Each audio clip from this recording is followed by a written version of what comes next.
우리가 기쁨의 불을 밝히세요라는 주제와 함께 하나님 말씀 나누겠는데요. 제가 하나의 퀴즈를 내볼 텐데 여러분 이 과자 이름 한번 맞춰보시기 바랍니다.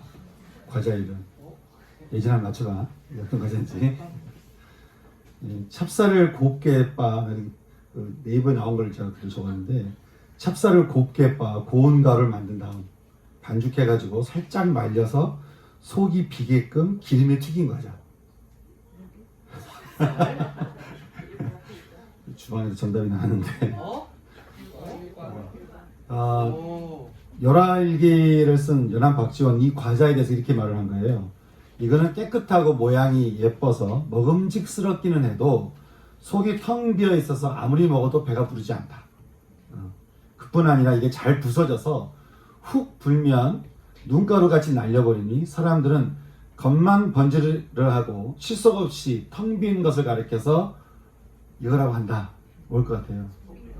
네, 속빈 감정이에요. 속빈 감정. 제가 언젠가 그 포노사피엔스라는 말씀을 드린 적이 있죠. 스마트폰을 통해서 모든 지식을 습득하고 모든 정보를 내가 스마트폰에 다 얻기 때문에 더 이상 내가 사람들의 어떤 충고가 권면이 필요하지 않는 거예요. 내가 다 할 수 있으니까. 내가 다 할 수 있으니까. 이렇게 해서 자기 과잉의 시대를 살아가고 있는 것이 바로 이 포노사피엔스라고 얘기하는 건데, 여러분 수많은 정보와 기술이 우리 인생을 이렇게 성장하게 하고 우리 마음을 성숙하게 하고 또 우리 영혼에 이렇게 기쁨을 줄 것 같지만 세상이라고 하는 것이 참 이 속빈 강정 같아서요. 겉모양은 그럴싸합니다. 겉모양은 화려하고 또 뭔가 많이 성장할 것 같지만 속은 더욱더 빈곤한 시대가 지금 우리가 살아가고 있는 시대라고 하는 것이죠. 세상이 이렇게 흘러가는 데는 이유가 있어요. 그것은 우리 마음속 그 빈 강정에 하나님이 아니어도 채울 게 많아. 하나님이 아니어도 맛있는 음식, 그리고 뭐 내가 많이 배우고 많이 알고 그러면 내가 내 마음을 채울 수 있어 라고 사단이 우리를 속이고 있기 때문에 그렇다는 것이죠. 또 사단이 이렇게 속이는 것은 세상에 하나님의 나라가 아닌 자신의 나라가 이 땅 가운데 임하도록 사단이 그렇게 우리를 미혹한다고 하는 것이에요. 여러분, 이렇게 우리가 사단에 속아가지고 사단의 나라가 내 안에 임하도록 우리가 협조하며 산다고 한다면 어떻게 될 것 같습니까? 하나님의 나라가 임하는 것이 아니고 사단의 나라가 임하도록 우리가 협조한다면 그러면 어떻게 될까? 주님이 말씀하십니다. 겉은 깨끗하나 속은 그 마음에 탐욕에 찬, 아니 탐욕을 자랑스럽게 여기는 바리새인들 향해서 주님이 말씀하시기를 화 있을진저 너의 인생에 화가 있을 것이다. 그렇게 말씀하는 거예요. 왜냐하면 그들에게 하나님의 나라가 아닌 마귀의 나라가 임하기 때문에 그런 것이고 그들이 맞는 결국은 사망이기 때문에 그런 것입니다. 하나님의 나라는 하나님의 통치를 받아들이는 거죠. 그리고 마귀의 나라는 마귀의 나라를 받아들이는 것은 마귀의 종이 되는 것입니다. 눈에 보이는 세상도 자신의 나라가 정해져 있죠. 나는 누구의 통치도 받지 않고 살 거다라고 이야기를 하는 사람이 없죠. 우리는 태어나면 다 어느 나라가 다 정해져 있습니다.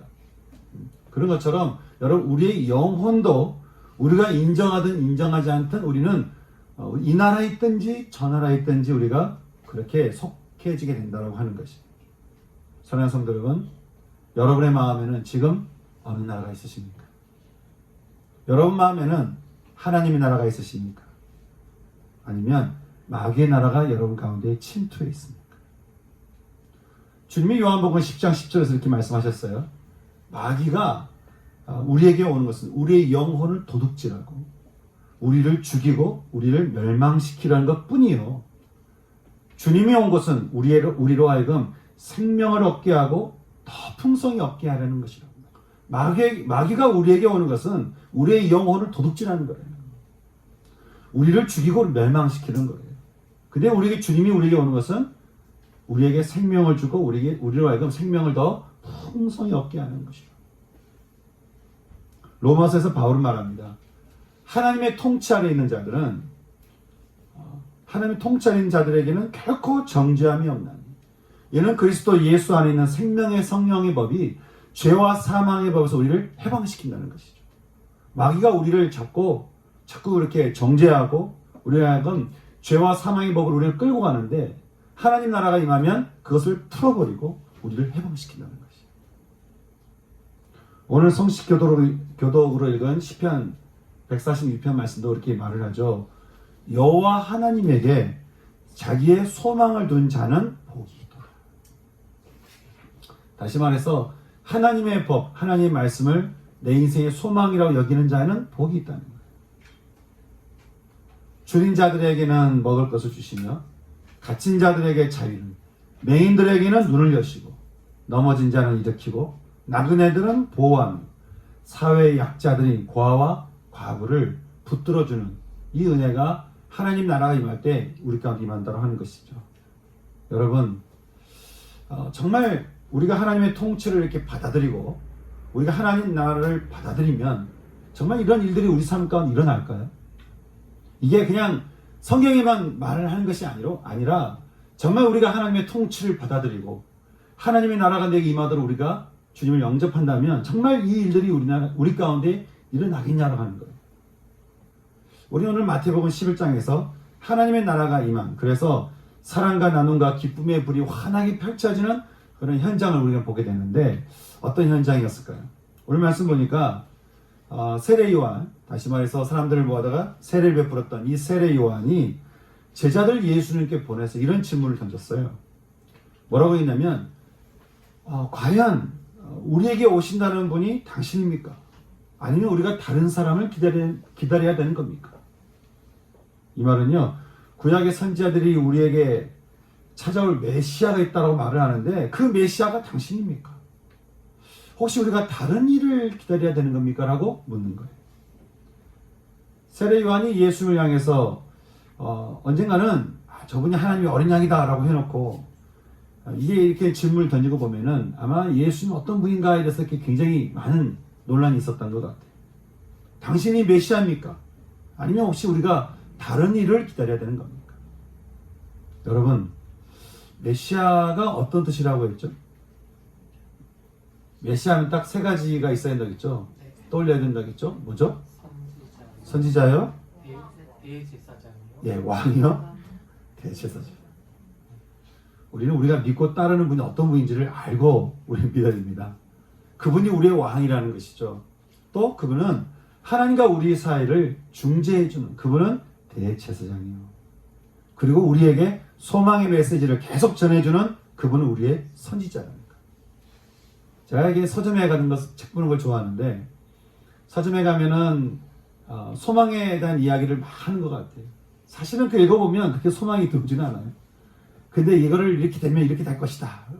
근데 여러분, 제가 서점에 가서 이런저런 책 볼 때마다 딱 드는 마음은 뭐냐면 이 모든 서점에 있는 모든 책보다 우리 선지자 예수님이 우리에게 주시는 말씀, 이 한 말씀이 진짜 우리를 소망차게 한다는 것이죠.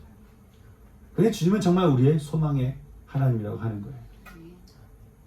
소망의 하나님, 저는 우리 왕 되시고 대제사장 되시며 우리의 소망을 전해주시는 선지자 되시는 그 예수님, 그 메시아가 저는 저와 여러분의 메시아가 될 수 있기를 소망합니다. 기도합니다. 성경이 말하는 이 메시아 달리 당시 사람들이 기다리던 메시아는 좀 달랐던 것 같아요. 자기가 생각하던 메시아와 그들이 기다리던 메시아는 좀 달랐던 것 같은데 이 세상 나라를 뒤엎는 어떤 다윗같이 정치적인 메시아를 그들은 기다렸던 것 같습니다. 이걸 보면요, 우리는 하나님을 믿는다고 말을 하지만 가만히 보면은 세례 요한의 제자들처럼 성경의 하나님과 우리가 생각하는 하나님과는 굉장히 좀 다른 것을 우리는 좀 보게 되는데, 여러분, 지금 이 시간에 우리 예배드리는 이 시간 가운데 주의 이름으로 모인 이곳 가운데 주님이 이 자리에 우리와 함께 하신 여러분 믿으십니까? 아멘. 예, 그러면 우리를 이렇게 바라보고 계시는, 지금 예배드리는 여러분 이렇게 바라보고 계시는 하나님은 어떤 분인 것 같습니까? 그리고 그 하나님은 이렇게 예배 자리에 모인 우리들에게 어떤 일을 행하기를 원하신다고 여러분 생각되십니까? 우리는 시편 23편에서요. 가족들에게 따돌림 받은 양치기 소년 한 명을 만나죠. 바로 다윗입니다. 여러분, 이게 가족들에게 수용되지 못하고 가족들에게 수용받지 못하고 늘 미움 가운데 또 늘 이렇게 어려움 가운데 그렇게 자라게 되면 그 소년의 입에서 어떤 말이 나올까요? 부정적인 말, 내가 상처받았어, 나 많이 아팠어, 나 억울해, 뭐 이런 얘기들이 나올 거 아니에요. 그런데 가정이 전혀 수용되지 못했던 이 소년이 했던 말이 뭐냐면 이렇게 자기 인생을 고백하는 거예요. 주님은 나의 목자시니 내가 부족함이 없다는 것이죠. 그는 나를 푸른 풀밭에 누이시며 쉴만한 물가로 나를 인도하신다는 거예요. 주는 나에게 새 힘을 주시고 당신의 이름을 위하여 바른 길로 인도하신다는 것이죠. 내가 비록 죽음의 그늘 골짜기를 다닐지라도 주께서 나와 함께 하시고 주님의 막대기와 지팡이로 나를 보살펴 주시니 내게는 두려움이 없다는 거예요. 주님은 나를 귀한 손님으로 맞아주시니 내 잔이 넘치나이다. 진실로 주님의 선하심과 인자하심이 내가 사는 날 동안 나를 따르리니 나는 주님의 집으로 돌아가 영원히 그곳에서 살겠습니다. 여러분 생각해 보세요. 이게 사랑받지 못하고 자라난 일반적인 소년의 고백이 아니죠. 아니 근데 어떻게 전혀 사랑받지 못한 가정에서 수용되지 못한 소년이 어떻게 이런 고백을 할 수 있었을까요? 다윗은 자신을 향한 하나님의 마음이 사랑이요, 소망이요, 평안이라는 것을 알았어요. 자신이 이렇게 바라보고 계신 하나님이 나를 참 사랑하십니다. 나를 바라볼 때마다 늘 소망을 이야기해 주시고 나를 바라볼 때마다 늘 평강을 주시는 하나님이 나의 하나님이 그런 하나님인 것을 아는 것이죠. 그러니까 다윗이 미움받고 무슨 말을 들어도요 자신을 바라보고 계신 하나님 바라보면서 그 하나님 마음을 이렇게 듣는 삶을 살기 때문에 그가 이런 고백을 할 수 있었다고 하는 것입니다. 하나님은 나의 목자시니 나를 향한 하나님 마음이 신실하다고 하는 것이죠. 다윗을 신실하게 사랑하시는 하나님께서 저와 여러분도 신실하게 변함이 없이 우리를 사랑하신 줄 여러분 믿으십니까? 제가 보기에 여러분 중에 다윗 같은 어려움을 가진 분은 없는 것 같은데 여러분을 바라보신 하나님은 어떤 하나님이시고 또 여러분은 그 하나님 향해서 여러분 어떤 고백을 하실 수 있으시겠습니까? 오늘 우리가 함께 읽은 이사야서 말씀을 보면요 이 땅 가운데 메시아가 임하고 또 그 메시아가 다시 오실 때를 바라보던 선지자가 이렇게 고백하는 거예요. 먼저는 공허하고 공고하며 기쁨을 잃어버린 땅 광야와 메마른 땅이 기뻐할 거예요. 이게 지금 주님이 오시는 그것을 바라보면서 이사야 선지자가 얘기하는 거예요. 겨울이 지나면 피어나는 백합화 같이 광야에서 이 백합화가 무성하게 아름답게 꽃을 필 거예요. 이 광야와 메마른 땅이 레바논의 영광과 또 갈멜과 샤론의 아름다움, 우리식으로 말하면 울창한 소나무 숲과 광활한 평야와 거대한 해안 평야가 이 메마른 땅에 쫙 펼쳐지게 될 것이다. 그러면서 그곳에서 사람들은 하나님의 영광을 보고 그 아름다움을 보게 될 거라고 이야기하는 것이죠. 그러니 우리를 찾아오시는 하나님을 바라보던 이사야 선지자가 말합니다. 세상 앞에 무력한 손을 강하게 하며 두려운 세상에 떨리는 무릎을 강하게 하라는 거예요.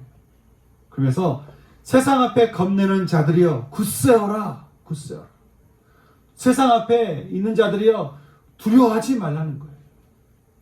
너희가 눈으로 똑똑히 볼 것이 있는데 하나님이 너희의 삶을 탐욕으로 유린하는 마귀의 나라를 주님이 보복하시니 그리고 오직 너희를 구원하시느니 그때가 되면 맹인이 눈을 뜨고 못 듣는 사람이 들을 것이며 다리 저는 자가 사슴같이 뛰고 말 못하는 자의 혀가 노래하리니 너희들의 땅이 변하여 너희들의 광야가 변하여 연못이 되고 물의 원천이 되며 거룩한 길이 되어서 하나님의 나라를 받아들인 자들은 그 길에서 노래하며 영원히 기뻐하고 즐거움을 얻으리니 너희에게 슬픔과 탄식이 사라질 것이다. 그렇게 얘기하는 것입니다. 여러분, 지금 이사야 선지자가 지금 이야기하는 이 현장이 지금 언제적 이야기를 하고 있는 겁니까? 지금 뭘 보고 이야기하는 거예요? 예수님이 이 땅에 오신다고 하는 거, 메시아가 오실 거라고 하는 거, 그리고 앞으로 메시아가 우리 가운데 다시 재림하게 될 때 이 세상이 어떻게 될 것인가를 그가 지금 보고 있는 현장이라는 거. 여러분, 그러면 이 현장은 지금 어떤 현장이겠습니까?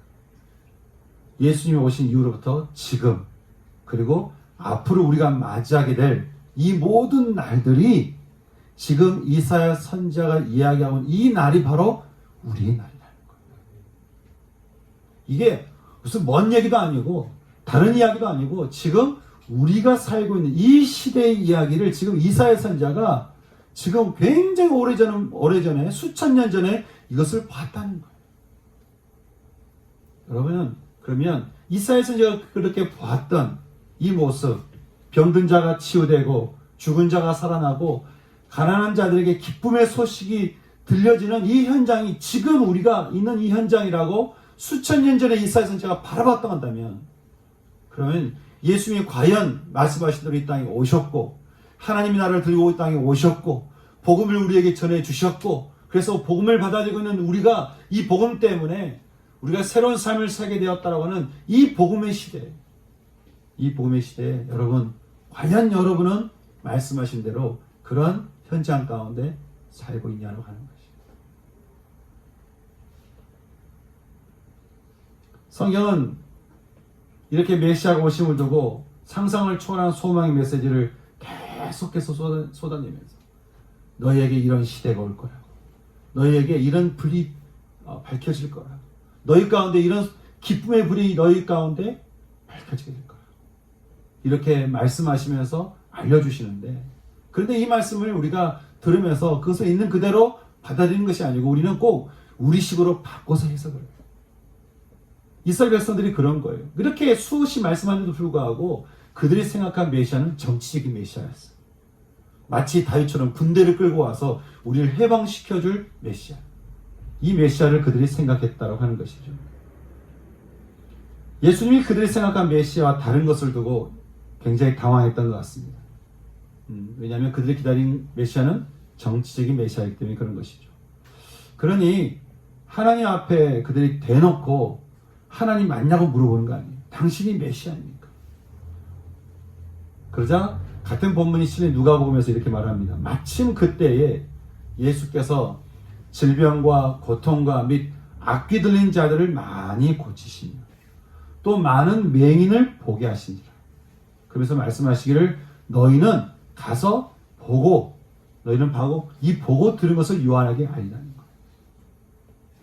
병든 자가 고침받고 귀신 들린 자들이 치유되며 맹인들의 눈을 뜨고 가난한 자에게 기쁨의 소식을 전해주고 있는 이것을 보고 너희가 본 대로 사람들에게 가서 알리라고 하는 것이죠. 그 말은 지금 이 땅에 이미 메시아가 임했고 지금 이곳에 천국 하나님의 나라가 임했다라고 하는 것입니다. 그래서 주님이 또 세례 요한의 제자들에게 말씀하시기를, 참 재밌는 말씀하셨어요. 누구든지 나로 말미암아 실족하지 않는 자는 복이 있다라고 하시는 거예요. 여러분, 이게 무슨 말일까요? 나로 말미암아 실족하지 않는 자는 복이 있다. 여기 실족이라는 단어는 걸림돌이 되다, 장애물이 되다, 그런 뜻인데요. 다시 말해서 예수님을 나의 메시아로 믿고 받아들이는데 내 마음에 걸림이 되지 않는 사람, 예수님을 내 인생에 메시아로 내가 받아들이는데 예수님을 나의 왕이요, 나의 대제사장이요, 나의 선지자로 받아들이는데 장애물이 없는 사람은 복이 있도다 라고 얘기하는 거예요. 여러분, 여러분은 예수님이 여러분의 메시아라는 사실을 받아들이는데 혹시 걸림이 있으십니까? 저는 오늘 이 시간 메시아가 여러분 가운데 임하는데 방해물이 되는 게 있다 한다면, 그리고 그것이 성경 말씀처럼 내 안에 탐욕과 또 내가 내 안에 나는 메시아가 필요 없다고 생각하는 어떤 교만함과 그리고 내 안에 있는 이성의 자랑이라고 하는 그 욕심이라는 그 죄가 여러분에게 주님의 통치를 받아들이는데 걸림돌이 되고 있다 한다면, 저는 오늘 이 시간 우리를 대신해 죽으신 십자가 주님 앞에 우리 마음을 돌이키고 또 회개함으로써 복음의 자리, 기쁨의 자리로 우리가 설 수 있는 그런 은혜가 우리 가운데 있기를 소망하는 것입니다. 이렇게 메시아인지를 묻는 자들에게 주님은 하나님의 나라가 임한 현장을 보여주시면서 본대로 전하라, 그렇게 말씀하시고는 이제는 또 한 가지 말씀하시는 거예요. 바로 세례 요한에 대한 이야기였습니다. 주님이 갑자기 세례 요한에 대해서 말씀하신 것은 아마 사람들 중에 야, 저 사람이 언제는 예수님을 향해서 하나님이 어린 양이라고 해놓고 이제는 메시아인지 맞냐 안 맞냐 이렇게 물어보니까 야, 이게 잘 이해가 되지 않는다라고 생각했던 것 같습니다. 그래서 주님이 사람들에게 이렇게 말씀하는 것이죠. 너희가 무엇을 보려고 광야에 나갔더냐? 흔들리는 갈대냐? 너희는 갈대같이 이리저리 흔들리는 세례 요한을 보러 나간 거냐? 그가 그런 사람이냐? 또 너희가 무엇을 보려고 나갔더냐? 부드러운 옷을 입은 사람이냐? 부드러운 천으로 만들어진 화려한 옷을 사치스럽게 입은 사람은 궁중에 있다는 거예요. 그럼 너희가 왜 광야로 나가서 세례 요한을 보러 간 거냐? 선지자를 보러 간 거냐? 맞다는 것이죠. 그는 선지자요? 아니, 그는 선지자보다 그 이상의 의미를 가진 사람이라고 말씀하는 것이죠. 사실 세례 요한의 아버지가요, 요한의 아버지 사가랴가 누가복음 1장에서 세례 요한이 태어났을 때 이런 이야기를 했습니다. 얘가 지극히 높으신 이의 선지자라 일컬음을 받고 주 앞에 가서 그 길을 준비하여 주의 백성에게 그 죄의 사함으로 말미암은 구원을 알게 하리니 우리 발을 평강의 길로 인도하리로다. 그렇게 얘기하는 거예요. 그리고 정말 사가랴의 말대로 아들 세례 요한은 그 말씀대로 삶을 살았습니다. 주님이 그가 큰 자라고 말씀하신 것은 주님이 이 땅에 오시는 그 길을 예비하는, 준비하던 모든 이들에게 메시아가 임하도록 그 길을 열었던 삶을 살았기 때문에 그런 것이죠. 우리는 지난 시간에 주님의 길을 예비하고 준비하며 그 길을 열었던 세례 요한과 같이 우리도 주님이 어딘가를 들어가기 원하시고 또 주님께서 그 길 가운데 가기를 원하시는, 그래서 그 주님의 마음을 알아서 그 길을 열도록 우리가 준비하고 예비하며 그렇게 우리가 여는 삶을 살아야 된다라고 하는 말씀을 함께 나눴습니다. 여러분 지난 한 주간 동안 들은 말씀을 가지고 이 세상에 여러분 만나는 사람을 향해서 여러분 얼마나 그 삶대로, 그 말씀대로 여러분 사셨습니까? 여러분, 주님이 여러분이 붙여주신 사람들, 여러분이 속해 있는 그 직장에서 여러분 만나게 되는 사람들, 뉴스로 보게 되는 많은 소식들을 통해서 우리가 가져야 될 마음은 무엇이겠습니까? 세상 사람들처럼 선과 악으로 따져서 저 사람은 잘했네, 저 사람은 참 잘못했네, 그렇게 우리가 선악으로 판단하고 비판하고 정죄하는 것이 우리의 일이겠습니까? 아니면 아픔의 소식이 들려올 때마다, 고통의 소식이 들려올 때마다 그것 가운데도 들어가기를 원하시는 주님이 그것 가운데 들어가시도록 그 길을 예비하며 준비하며 그 길을 여는 삶을 살아가는 그 삶을 여러분 사셨습니다. 여러분, 우리가 주님이 우리에게 주신 이 말씀은 우리가 평생 우리가 그렇게 살아야 되는 삶인 줄 믿습니다. 주님은 세례 요한의 삶이 참 놀라웠지만 그는 천국의 지극히 작은 자라도 그보다 크다 이렇게 말씀하셨는데, 여기는 길을 예비하는 자에 비해서 길 되시는 주님과 함께 사는 자들이 더 크다라고 말씀하시는 건데요. 동시에 이 땅에도 예수님이 오셔서 이미 천국이 임했다라는 걸 생각하면 우리 역시 세례 요한보다 큰 자의 삶으로 부름받은 것을 우리는 알 수 있습니다. 그도 그렇게 세례 요한은 예수님이 십자가 부활을 못 받잖아요. 그를 알 수도 없는데도 불구하고 사람들에게 예수님이 들어가시도록 자꾸 그 길을 여는 삶을 살아간다면 여러분 우리는 주님의 십자가 부활을 우리는 알고 또 십자가 부활의 사실을 우리의 말씀을 통해서 듣고 이것을 우리가 믿는 이 시대에 우리가 살고 있잖아요. 그러니 사실은 세례요한보다 더 큰 자의 부름을 받는 우리들이라고 하는 것이죠. 여러분 저는 이 부름받은 대로 저는 정말 이 길을 열어갈 수 있는 이 불이 모든 세상 가운데 다 비춰지도록 주님이 들어가셔서 평강과 은혜와 사랑과 소망과 정말 이 세상 가운데 하나님 주시고자 하는 그 평강의 소식이 모든 이들에게 모든 세상에 다 들어가요. 그렇게 길을 여는 삶을 살아갈 수 있는 전 저와 여러분 될 수 있기를 소망하는 것입니다. 근데 우리가 이렇게 이런 삶을 우리가 끊임없이 이렇게 살아야 되는데 우리는 이런 말씀을 들으면 좀 그렇게 삶을 살아야 되겠다 라고 생각하고는 쉽게 잊어버리는 게 문제인 거예요. 이 불을 밝히는 삶을 살아야 되는데 이 삶을 살기보다는 막상 이제 주일 나가서 여러분 이제 학교를 가고 또 이제 직장에 나가고 세상에 나가면 이 말씀보다는 세상에 우리가 휘말려가는 우리 모습이 너무 많은데 그래서 오늘 함께 읽었던 야고보서에서 야고보 선생님은 우리가 계속해서 이 불을 밝히는 삶을 살기 위해서 몇 가지 우리가 지켜야 되는 몇 가지를 우리에게 권면해주고 있는 것을 보는데요. 첫 번째 보니까 너희는 인내하라고 우리에게 말씀하고 있습니다. 인내하라. 하나님의 나라가 온전히 임할 때까지 인내하라는 것이에요. 인내하라. 그 말은 하나님 나라가 임한다는 거예요. 언제일지 우리는 알지 못하지만 완전한 하나님의 나라 그 천국이 하나님이 통치하시는 그 나라 그 때가 우리에게 반드시 임할 것입니다. 너희는 그 나라를 바라보면서 하루하루를 인내하며 살라는 거예요. 또 말씀하시기를 마음을 굳건하게 하라는 거예요. 마음을 굳건하게 하라. 감정이 요동하지 않게 생각이 흩어지지 않도록 사고가 세상에 빼앗기지 않도록 함부로 행동하지 않도록 너희의 삶을 주의하면서 살아가는 것이죠. 왜 그럴까요? 주님의 강림이 가깝기 때문에 그런 거예요. 주님의 강림이 가까워지고 있기 때문에. 그리고 너희가 마음을 굳건히 하라고 하는 것이죠. 여기 가깝다라는 것은 완료 시제죠. 가깝다. 이미 주님이 오셨기 때문에 주님이 강림하셨지만 또 오실 것이 이미 정해졌기 때문에 이미 오신 주님이 아직 완전하게 임하지 않은 이때에 분명히 오실 그 날을 앞에 두고 사는 너희는 마음을 굳건하게 하라는 거예요. 마음을 굳건하게 하라. 이 말은 주님이 주시는 말씀을 붙들고 굳건하게 하라는 거예요. 그러니 주님이 주시는 말씀을 가지고 다시 오실 그 날을 가지고 그 날을 앞에 너희 인내하며 마음을 굳건하게 하라.